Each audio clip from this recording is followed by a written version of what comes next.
Okay, so today I want to go through the code for algorithm 1 that I've implemented for my master's thesis. I'm going to assume that you've read the relevant section in my thesis, closing with a Hadamard matrix, the section that talks about the distance between Hadamard matrices. And the reason I want to go through the code is because later in the thesis there are going to be some very complex pieces of code with very hard constraints on performance, and so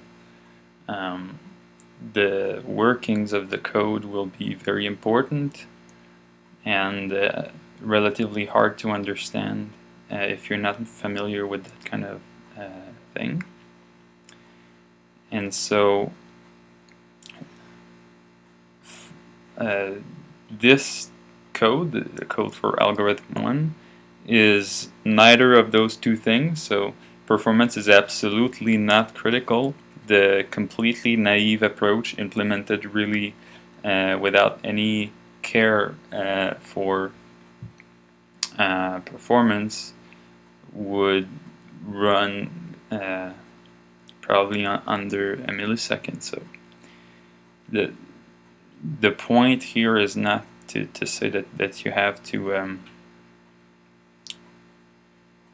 do this for every problem, but this, I think, is an opportunity to go through and see, in a context where performance is not critical and where the actual task is relatively simple, to give you an illustration of how you can make what kinds of things you might want to look at to make the code more performant. And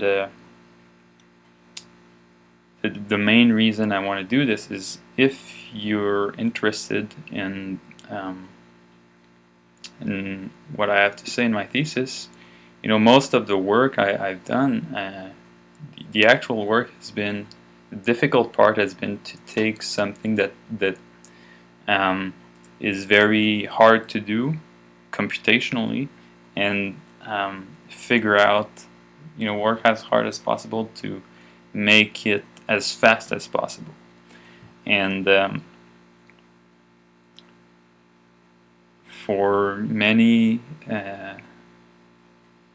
of the potential readers, this will be a very unfamiliar thing, and so I think it's a great opportunity to be able to see it in a miniature, you know, in with a small scope,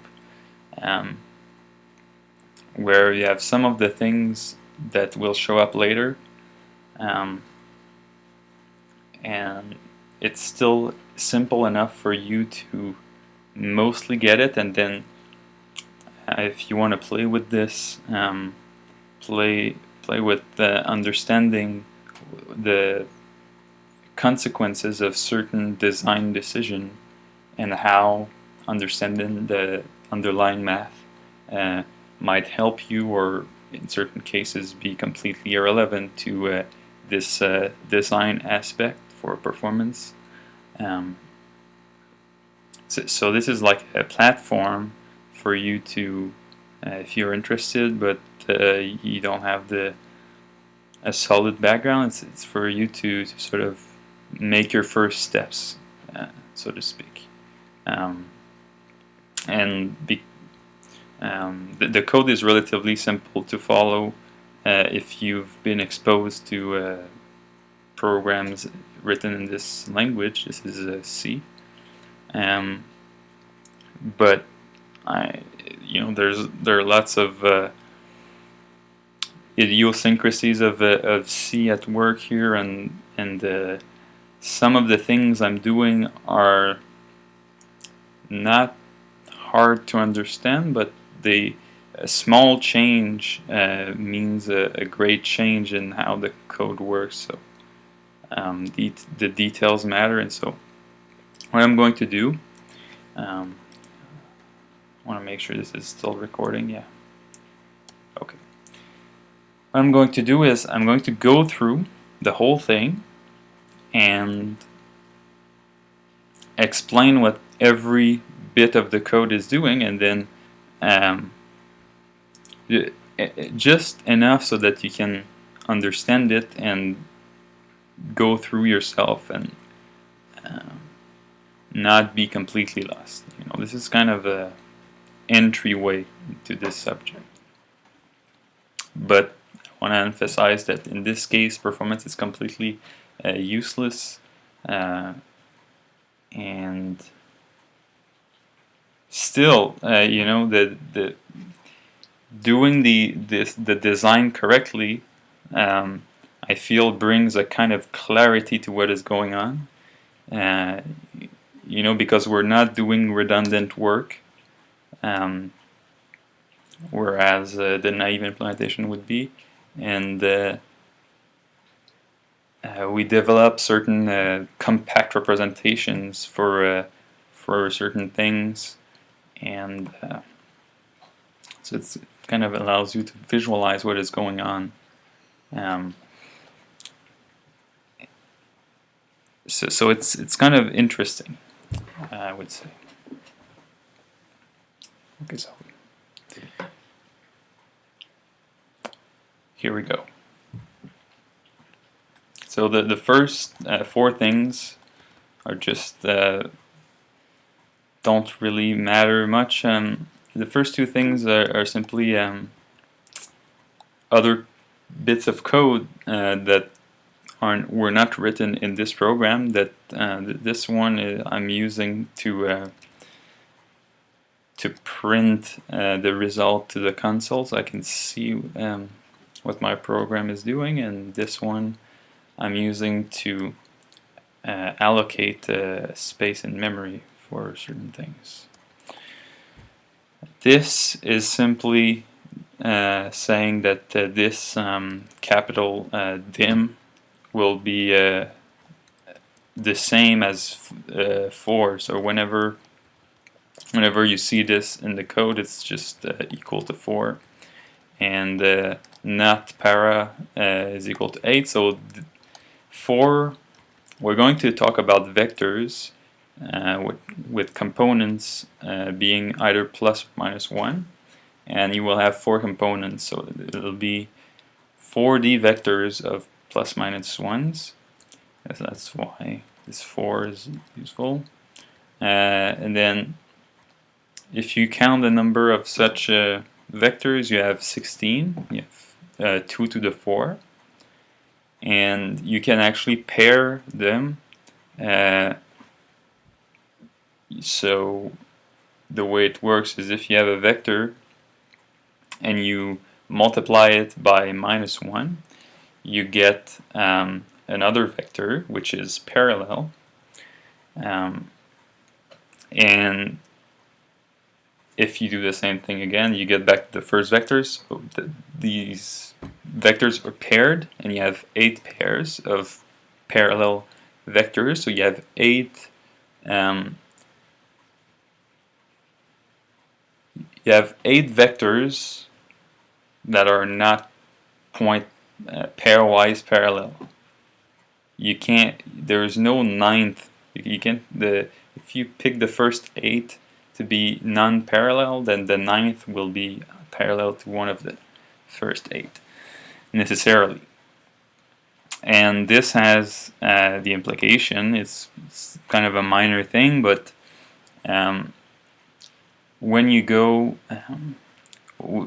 the general idea is that we have to look at all pairs of vectors, and then these vectors give us orthogonality constraints, and then these orthogonality constraints select only a certain amount of these 16 vectors, And then for these 16 vectors, we look at the pairs of components, and for each pair of components, we compute a product on each of the possible vectors.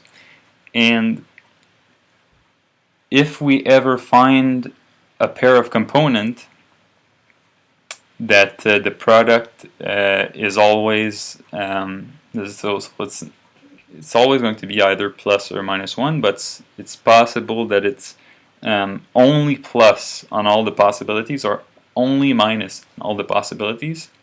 If that happens, we have a contradiction in the proof.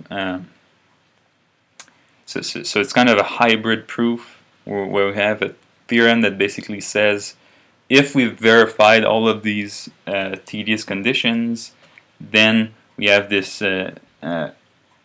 other more meaningful condition, and this algorithm just verifies the tedious conditions.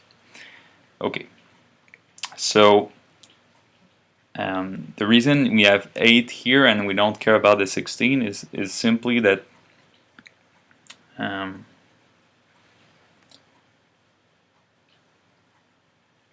if you have two vectors which are parallel, they give rise to the same orthogonality constraint. And if you have a given orthogonality constraint, or a given set of possible vectors coming from orthogonality constraints, then if you pick a vector and you look at the product of two components, the product is going to be the same if you look at the other member of the pair of vectors, because you multiply everything by minus 1. So when you have a product of two components, the minus 1s cancel. So at kind of both ends of our computations, doing the computation for both members of a pair is redundant. So that's something that it's absolutely not necessary in this case, because we just have, as you'll see at some point, we just have a matrix which is 8 by 8 instead of 16 by 16. It's trivial to work with that, but pieces of this could be extended further to do a systematic analysis for not only the dimension 4, but dimension 6, dimension 8, dimension 10, etc. And this would give it would be 4 times as fast at least. There's also the fact that because of what we want to do,